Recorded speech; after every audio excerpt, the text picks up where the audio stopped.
This marks you as one of us. May it bring you strength and guide your path. The sun was just beginning to slip beyond the jagged horizon, casting long shadows over the rocky terrain where Boone Carter had made his way, after 3 days of tracking along the river's edge. The land here was unforgiving, wild, and alive, whispered stories carried by the wind through ancient pines and sagebrush. Boone knew this stretch well, yet today the usual stillness held a strange tension, as if the very earth was holding its breath. He paused, the creak of his saddle a soft counterpoint to the louder, lapping roar of the swollen river below. Recent storms had transformed gentle streams into ravenous torrents, and Boone had moved cautiously, choosing high ground while his sharp eyes scanned for any sign of threat. Rumors reached him of strangers, lurking rangers who threatened the Apache, tribes' territory nearby fueling a silent war that had been brewing beneath the surface for months. But it was the sound of something else that made him turn sharply, footsteps deliberate and measured, stepping silently from the shadows of the trees. Ayana appeared as if called by fate itself. Her presence was both striking and haunting. She moved with grace that felt both natural and ceremonial, every step echoing the deep rhythms of the wilderness. Boone remembered her vividly. She had been the figure struggling against the relentless current, the giant Apache woman he had pulled from the river only a day before. Gone was the water-soaked buckskin. Now she wore clothing that was both practical and adorned with intricate beadwork that told stories Boone could only guess at. The colors and patterns spoke of histories older than the land itself, narratives woven in every bead, reflecting a connection between people, land, and spirits. "My father says you are considering his offer," she said softly. Her English accented but clear, words chosen with care. As if aware of their weight, "I am," Boone replied cautiously, uncertainty lacing his calm exterior. "Though I'm not sure I'm the right person for what he has in mind."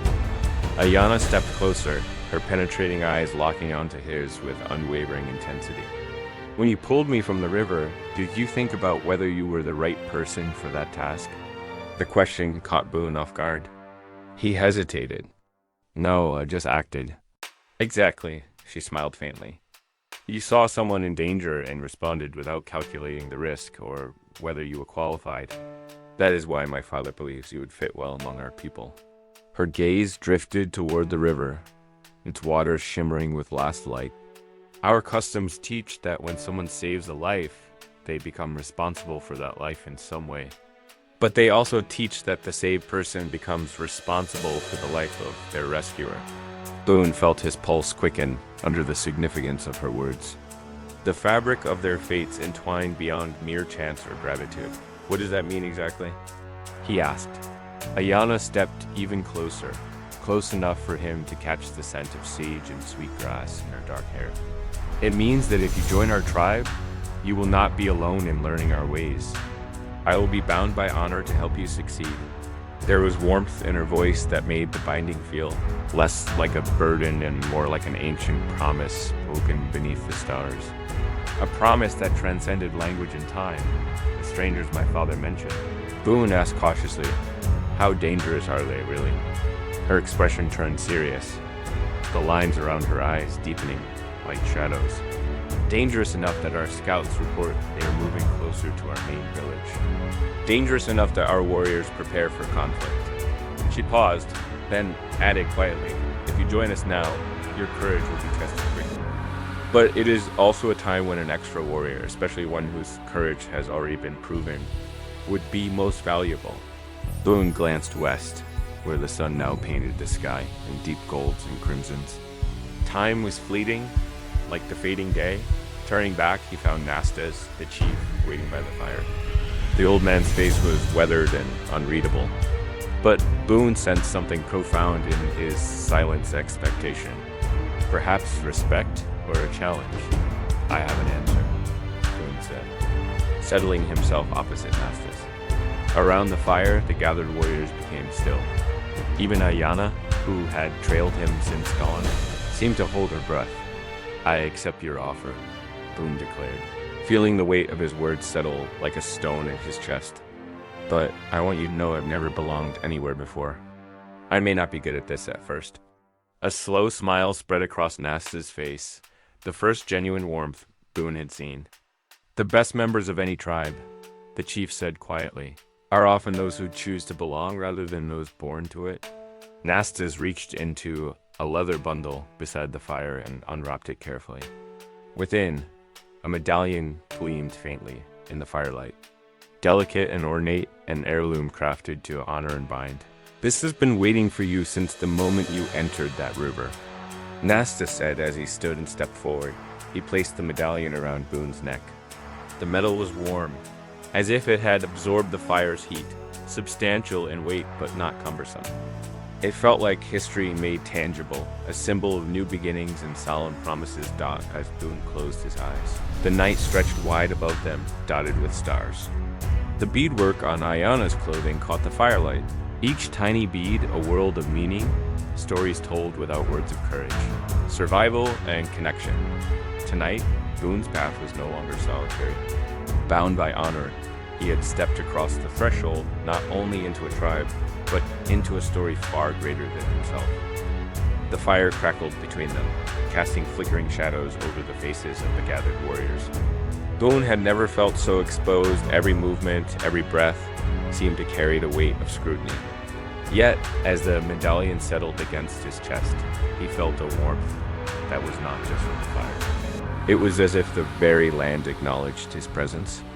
Whispering a welcome through the rustling leaves and distant coyote calls, Ayana stood beside the chief, her stillness belying the intensity he had already seen in her eyes. She was transformed in the firelight, each bead on her ceremonial dress catching the glow, forming patterns that seemed to shift and shimmer as if alive. Boone tried to decipher some meaning in the designs. There were figures that might have been buffalo, or perhaps mountains interwoven with lines and dots that spoke a language beyond words. He remembered that these patterns were more than decoration. They were stories, maps, and prayers stitched in technicolor. Nastas gestured for Boone to sit closer. The old chief's hands, though calloused, moved with the precision of a storyteller as he unwrapped another bundle of hide from the edge of the fire. Inside was a small pouch, intricately beaded with the same motifs as Ayana's dress. "This is yours now," Nasta said, handing the pouch to Boone. "Inside is sage. Burn it each evening, and let the smoke carry your thoughts to the ancestors. It is tradition for those who are joining us to ask for guidance, and to remember those who have walked the path before you." Boone took the pouch, feeling the texture of the beads beneath his fingers. He was struck by the care that had gone into its making, the colors, the tightness of the stitches, the absence of any flaw. He realized then that this was not simply a gift, but a test and invitation to honor the patience and skill that had shaped it. "Thank you," he murmured, not trusting himself to say more. Ayana nodded, a subtle smile on her lips. "It is only right. The beads are chosen for their energy: red for strength, blue for wisdom, yellow for the sun's blessing, white for peace," she explained. "Each bead is placed with intention. If it does not fit, we let it be. No work is ever perfect, or the spirits cannot breathe within it." Boone looked down again at the pouch, understanding dawning. The asymmetry he had noticed was not a mistake, but a living thing, a vessel for memory, for story, for spirit. Nassus cleared his throat, drawing Boone's attention back. "You have made your choice," he said, "and now you must learn the cost as well as the honor. The strangers in the east, the ones who follow the metal rivers and cut our land, they are closer than before. Our scouts have seen their fires, heard the thunder of their horses. They do not know the ways of this land. They do not listen to the old stories." Boone felt a chill despite the fire. He had heard rumors of horsemen from the east, armed with rifles and greed, pushing ever westward. But now the danger was real, immediate. "What do you want from me?" he asked, meeting the chief's gaze. Nasta's eyes were unreadable, but there was a challenge in them. "We do not ask for death, but for life. For our children, for our stories, for the land itself. In our ways, those who join our circle must stand with us, not just in battle, but in wisdom, in teaching, in remembering. Ayana stepped forward. My father does not ask you to become something you are not. Boone, he asks only that you walk with us, as you did when you entered the river. That you act not out of duty, but because it is right. For a moment, silence held the circle. Boone could hear the crackle of the fire, the murmur of the river in the distance. He thought of his own loneliness, of nights spent under the stars with only his horse for company. He remembered the face of the woman in the water, not helpless, but fighting, determined, and the look in her eyes when he pulled her to safety. It had not been gratitude then. It had been recognition of a shared struggle, a common spirit. I cannot promise I will be a great warrior, or that I will know your ways quickly, Boone said at last. But I will stand with you. I will learn, and I will listen. That is all I can offer. A murmur of approval moved through the group. Nastas nodded, and the lines of his face softened. That is enough. More than enough. Ayana came to stand beside Boone, her presence steady. From now on, you are part of the circle. But remember, our world is not divided between us, and there are only those who listen to the land, and those who do not. The night deepened around them, the stars pinpricks of light in the broad, dark sky. Boone let the rhythm of the fire and the soft voices of the people wash over him. He felt the unfamiliar weight of the medallion, the pouch in his hand, and the eyes of the tribe upon him not as a stranger, but as someone who had crossed a threshold. Ayana's hand brushed his wrist, a gesture so light he might have imagined it. You are not alone anymore, Boone, she said quietly. But with belonging comes responsibility. In the morning, we will begin your teaching. There is much you must learn of our stories, of our ways, of the patterns you see here. Each bead, each thread is a world, and you are part of it now. The fading light of the sun hung low behind the jagged peaks, casting long, restless shadows across the rugged landscape. The air was brisk and heavy with the scent of pine and damp earth. The river's roar had dimmed to a distant murmur, replaced by the soft rustle of leaves and the cautious tread of two weary travelers dot as they walked. The cowboy led the way, his boots crunching over twigs and stones along the narrow forest path. Behind him, the young woman limped, clutching her wounded leg, every step a reminder of the river's cold, unforgiving grasp. Her breath came in short gasps, mingling with the chill wind that whispered through the trees. Can you keep going?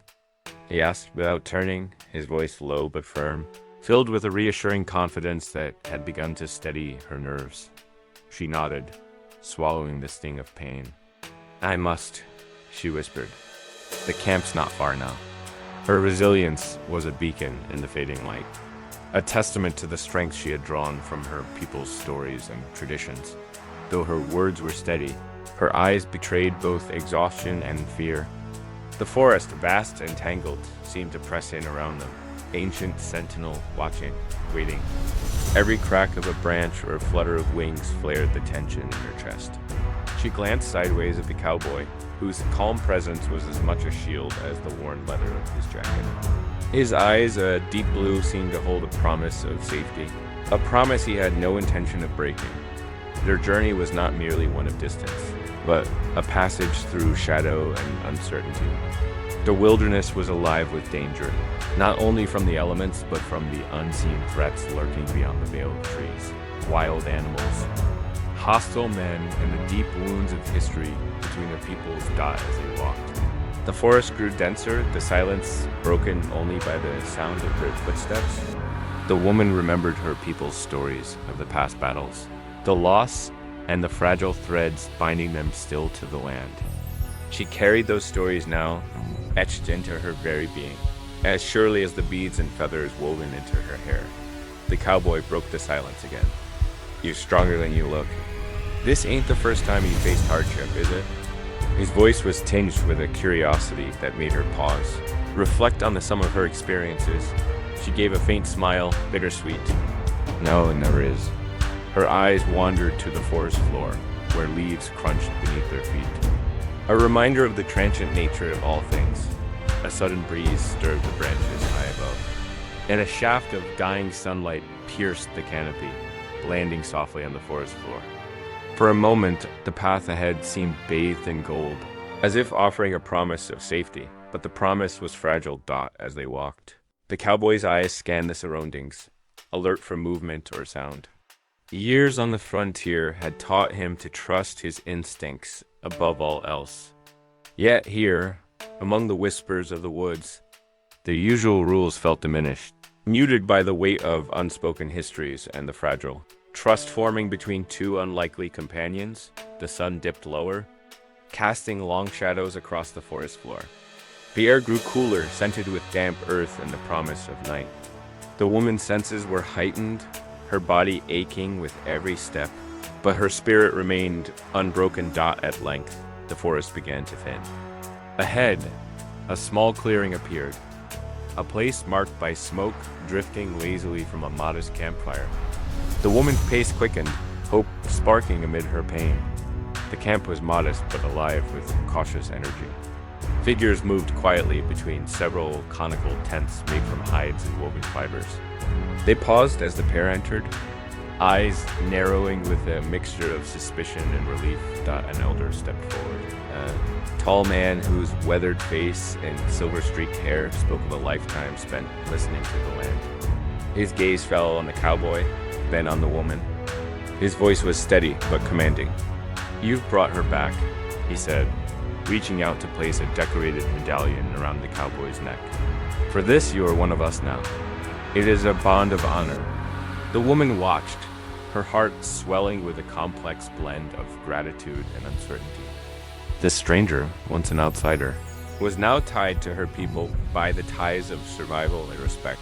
Night deepened as they gathered around the fire. The crackling flames painted shifting light and shadow across their faces.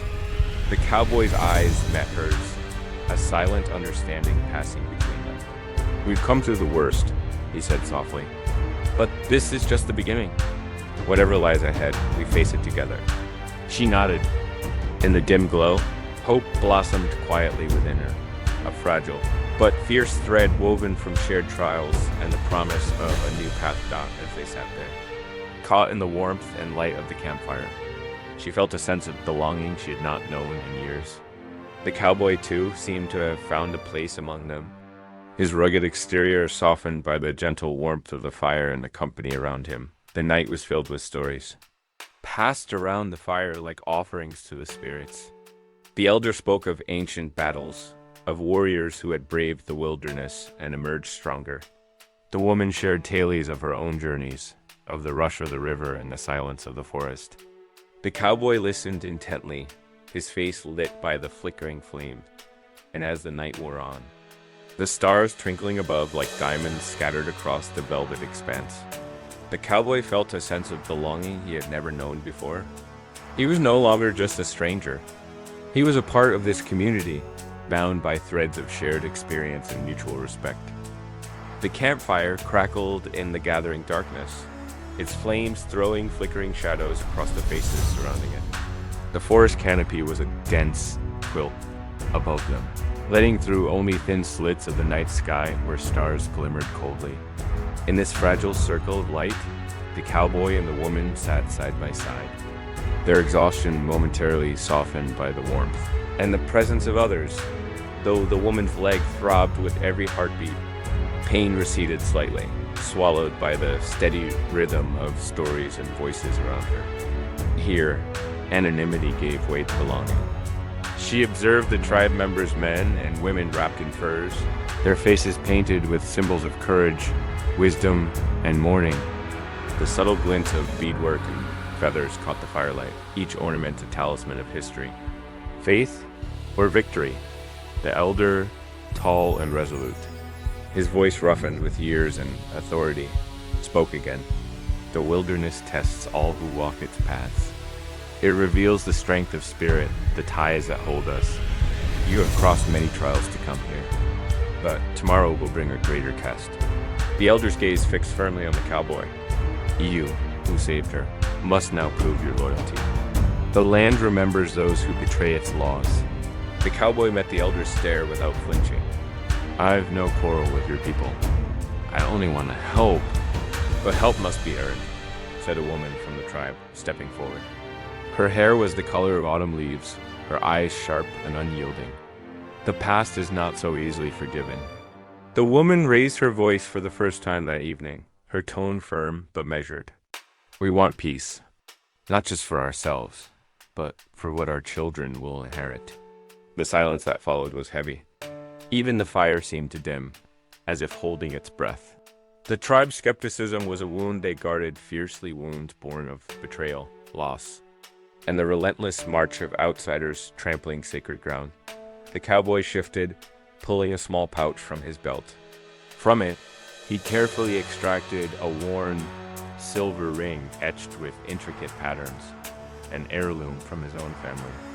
This is a token of my word, he said, extending it. I give it to you as a sign that I will stand with you no matter what comes. A murmured ripple passed through the camp. The elder's eyes narrowed, then softened imperceptibly. Slowly, he reached out and took the ring, weighing it in his callous hand. The woman beside the cowboy stepped forward, her gaze unwavering. Tomorrow, we will show you the forest as it must be seen, the balance we keep, and the dangers that threaten it. Night deepened around them, wrapping the camp in a quiet that was almost sacred. Yet, even in this moment of fragile tranquility, unease lingered, reminder that peace was never given freely, but carved from the wild. Later, as the fire dwindled to embers, the cowboy sat apart, gazing into the dark, smoldering shapes. Memories of his past crept in like shadows, the vast, dusty plains. The homes left behind, the bitter lessons learned in loneliness. He contemplated the strange path fate had laid before him, joining a people who lived by codes older than the law books he knew. The woman approached quietly and sat beside him, the ache in her leg momentarily forgotten in the external calm. You carry a burden, she said softly. He gave a tired smile. We all do. She looked up at the stars peeping through the trees. This place, these people, it might be the only home you never sought, but desperately need. I feel it too, he admitted. But I wonder if home is a place or the promises we keep. Her fingers brushed against his roughened hand. A subtle comfort against the dark dawn came pale and gray, draping the forest in a muted light that softened edges and blurred outlines. The camp stirred with purposeful energy preparations, for the day ahead filled the cool morning air with the aroma of wood smoke and pine knot. The elders gathered the newcomers. You will walk the circle path, the elder decreed. It is the proving ground, the heart of the forest, and the spirit of our people. To walk it is to understand what we protect. The woman winced as she stood, the agony in her legs sharper with movement. The cowboy supported her steadily, his trusted presence as reliable as the ground beneath their feet. Their footsteps echoed gently on the soft earth as they entered the forest once more. The circle path was more than a trail. It was woven with memories of ancestors, battles fought, promises made and broken dot as they progressed. The woman pointed toward ancient trees bearing carved symbols. These marks are warnings. The forest guards its secrets fiercely. A sudden rustle stirred nearby, a flash of movement that sent their hearts racing. But it was only a fox, its eyes bright and curious in the dawn light. The small encounters with fragile wildlife brought both relief and renewed caution. The forest was alive, a living being that welcomed and rejected in equal measure. Further along, the path narrowed, and a steep ravine stretched alongside it. The cowboy steadied her as they navigated the treacherous way, mindful of the shadowed cliffs beneath. Many have fallen here, she said quietly, her voice tinged with respect and sorrow. It is not just the land, but our own fears that trap us. At the path's heart, they reached a clearing bathed in morning light. The air seemed charged, quiet but electric, as if the very soil remembered the weight of history. Here the elder paused, turning to face them. You stand at the crossroads of past and future, he said solemnly. To protect this land, one must understand not just fear, but hope. The cowboy looked at the woman, her eyes shining with resolve. The journey ahead was uncertain, the challenges daunting. Yet here among the whispers of the forest and the ancient voices of the camp, a new chapter was beginning, not just for them, but for all whose fates were tied to this land. together. They lifted their eyes to the rising sun, ready to face what the day might bring. The sky above the mesa was the color of a bruised deep purple, fading to sickly green where the horizon met the last light. Dust devils swirled in the valley below, miniature cyclones raising ancient ghosts from the cracked earth. The wind carried the scent of sage and something sharper, something metallic, the hot tang of fear. John Carter stood at the edge of the bluff, his shadow stretching along behind him, rifle heavy in his weathered hands. Beside him, Maria Tall Deer knelt in the dust, her breath steady but shallow, her fingers hovering over the knife at her belt. Her braids, dark as the night, were streaked with ash and sweat. The wind tugged at the edges of her buckskin jacket, the one her grandmother had sewn for her before the fever took her. "You sure about this?" Maria asked, her voice low and steady as the desert before dawn. John didn't answer at first. His gaze was fixed on the distant cluster of riders, a dark stain moving across the valley floor. The Clayton gang, a dozen men hardened by blood and greed, led by the man who had taken everything from him. He thought of his sister, Marta, her laughter echoing across the porch of their childhood. He thought of the flames that had devoured it, of the silence that had followed. 5 years had passed, but the wound had never healed. It had only festered, turning to rage, then to purpose. Now, at long last, it had brought him here. John's jaw tightened. "I'm sure." Maria nodded, eyes hard and bright. "Then it's time." The descent from the mesa was treacherous loose scree and hidden rattlesnakes, the air growing heavier with every step.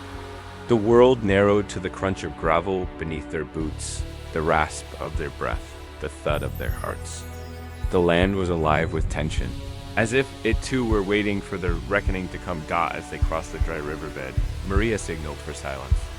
A flick of her fingers, a gesture in the old town watch left, watch right. Her footsteps were near silent, her body bent low, a shadow among shadows dot in the distance. The Clayton gang had made camp. Lanterns burned low, casting flickering giants against the canyon walls. Laughter and the clink of baubles carried on the wind, a cruel counterpoint to the stillness in John's chest. Maria pressed a hand to his arm. "Remember the plan. We get Elena out, nothing more. No vengeance, not tonight." John met her eyes, saw the plea there, the fear, not for herself, but for him. He nodded, but the old fire burned in his gut. Would he be able to stop once the blood started to flow? They crept closer, using the boulders and brush for cover. The camp was a hive of noise and movement, horses stamping, men cursing, the occasional burst of song. At the center, a young woman sat bound to a post, her face a mask of defiance. Elena, Maria's sister, taken for ransom and for sport. Maria's breath hitched. John felt her body tense beside him. Then the world erupted. Gunshots split the night, John's bullet finding its mark in the lantern above the gang's heads. Glass shattered, oil spilled, flame leapt. Chaos erupted as men scrambled for their weapons, horses bolted, and shouts filled the air. John and Maria moved as one, Maria darting toward Elena, knife flashing while John covered her, firing into the darkness. A man lunged at him, pistol raised. John sidestepped, drove the butt of his rifle into his jaw, felt bone give way. Maria cut Elena's bonds, dragged her into the cover of the rocks. John emptied his revolver, reloaded with practiced hands, felt the burn of powder in his nostrils, but the odds were against them. Bullets kicked up dust at their feet, ricocheted off stone. One grazed John's arm, a hot line of pain. Maria returned fire, her aim true, but the gang was regrouping. Surrounding them, Doc Clayton himself emerged from the smoke, a giant of a man, his face scarred, his eyes dead. He raised his rifle, took aim at Maria. John shouted, hurled himself forward, knocked her aside. The shot went wide. Clayton snarled, swung the rifle like a club, caught John across the temple. The world spun, colors blurring, the taste of copper in his mouth. Maria screamed his name, but the sound was distant, swallowed by the roar in his ears. He awoke to silence. The camp was a ruined smoke curling from blackened tents. Bodies sprawled in the dust. Clayton was gone, vanished into the night. Elena was safe, huddled with Maria beneath a lean dash to dot. John tried to sit up, winced at the pain in his head, his arm. Maria was at his side in an instant, pressing a damp cloth to his brow. "You stupid, brave fool," she murmured, but there was affection in her voice. Elena looked at him with wide, grateful eyes. "We would have died without you." John shook his head. "We're not done yet." Maria's fingers curled around his. "Yes, we are. For today, we're done." He wanted to argue, to chase Clayton into the desert, to finish what had begun so many years ago. But the fire in his chest had cooled, replaced by something softer, something wiser. He looked at Maria, at Elena, at the sky turning from bruised to blue. The wind carried the scent of rain dot, maybe, just maybe. That was enough. The three of them rode out as the sun broke over the mesa, turning the dust to gold. Behind them, the valley lay quiet, the ghost of the past settling at last. Ahead, the road stretched into the unknown, but for the first time in years, John felt something like hope. Maria rode beside him, her face lifted to the light. Elena, behind them, laughed at something Maria said. A sound like water in the desert. John tipped his hat to the rising sun. The ache in his bones remained, but it was bearable now, a reminder of what he had survived, not just what he had lost. The wind carried their voices away, mingling with the call of a distant hawk. Somewhere the world was waiting peace, perhaps, or another battle. But for now, they rode on together into the light,